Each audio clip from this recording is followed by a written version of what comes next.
Hey there, beautiful people. It's Dina bringing another daily dose. I just love how God works. When you bring something to Him and you pour out your heart to Him, He will answer. When you diligently seek Him, He will answer you. So this morning I came up to my office and I just needed some time alone. I was kind of dealing with some negative emotions and I just needed to get it out. And again, one of the strategies that I use, I always share on here what are the biblical truths and strategies that help me get out of a place of despair and depression into a place of thriving. So this is one of those things. I don't keep it in anymore, even though I might not be able to talk to somebody else, which honestly, sometimes that actually makes things worse than if you were to just leave it unsaid. But I don't want to keep all those emotions in, so I bring it to God. And I do that alone in my office, and I just put on some worship music or just some background music. And anyway, just get into His presence. And that's what I did this morning. And I was just kind of mostly complaining to Him, like, this doesn't seem fair. I'm just tired of this. And I was going on and on about the things that I felt were unfair, or the unfair treatment that was happening to me, or just in general, the frustrations of why something is like it is. And so I prayed and I let it all go. And, I was just asking for His guidance on what to share. And instantly, honestly, God does this all the time to me. He will bring something across my path. Sometimes it's to convict me. Sometimes it's like to breathe life back into me. So I happened to be watching this reel.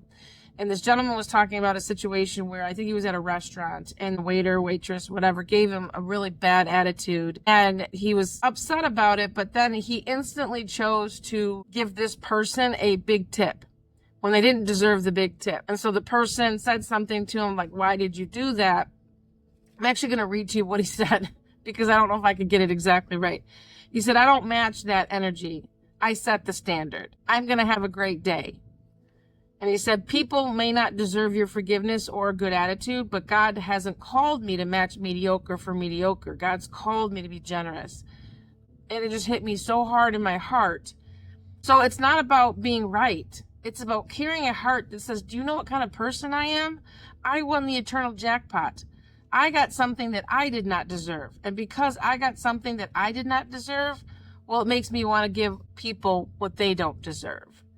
So as I was upstairs complaining about what, didn't happen or did happen or whatever it is that you're going through, somebody should have done this or somebody did this to me that shouldn't have happened. Where were you, God? And I guess we can just pause for a minute and say, I don't get what I deserve. There's so many times that I have a bad attitude, so many times that I don't keep my word, so many times that I did something that could have grieved God, but He still gives me His best. They're in a world where people are so quick to take offense, so quick to be upset. Sometimes I think people want to stay in that because we can choose joy over difficult circumstances. Now, I'm not saying that's an easy thing to do. That is something that you have to learn. It's like building that muscle. But I've learned to do that. But there are still situations where I'm like, this does not seem fair. I'm so tired of this. But I still can choose joy in that moment because I get to set the standard. Nobody gets to take away your day. You're the one that chooses whether you want to choose joy in that moment or not. Now, again, I'm not talking about an abusive situation. So a lot of times people say, what about this? I'm in an abusive situation. Then get out of the abusive situation. Get to help if it's something like that. I'm just talking about day-to-day annoyances, day-to-day hurts, day-to-day things where somebody said something to you that we could easily get offended or hurt by. We can still choose joy in that moment because we don't have to allow somebody else to dictate our attitude.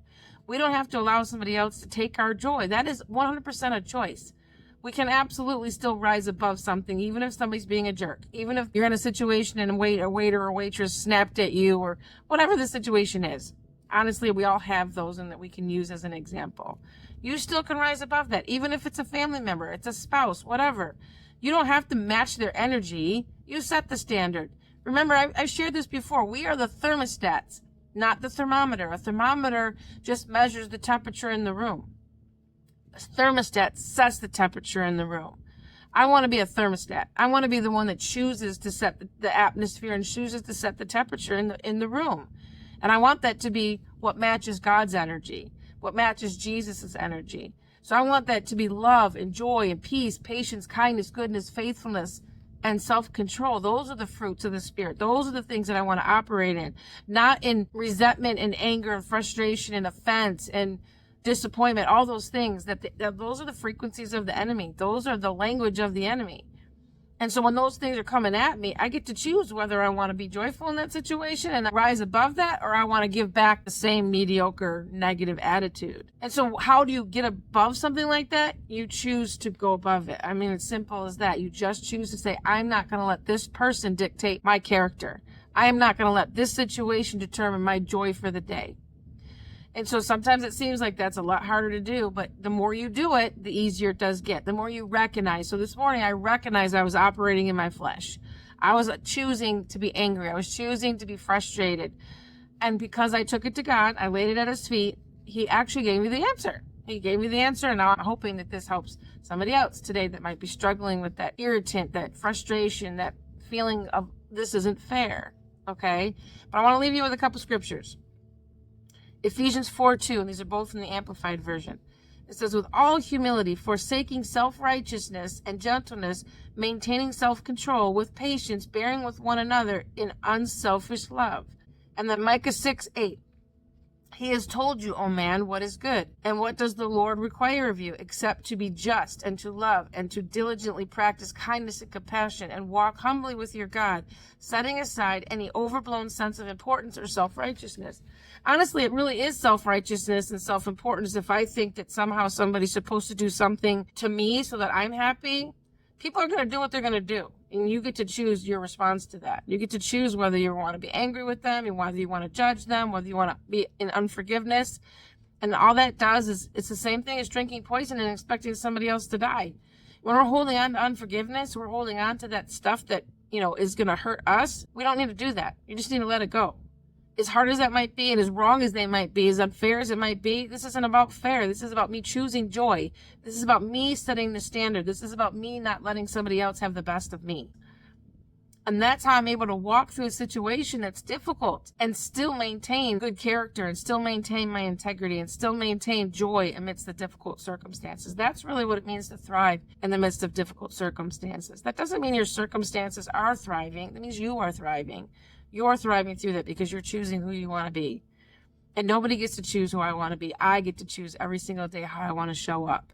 And I can let other people have a say in that, or I can say, nope, God showed me exactly what the example was, and I'm going to live by that. Because he's the one that has the plan. He's the one that knows what I can't see, so I'm going to trust that one. So anyway, I hope that encourages you. Today I had my little meltdown. God showed me the picture that I needed to see, and I just feel like I needed to share that with you. So anyway, I hope that encourages you. Remember that he has a plan for you. It is good. Even in the midst of all the difficulties and the chaos and the rude people in the world, he has a plan. And I love you, and I can't wait for us to be back together again. So have an awesome day. Bye.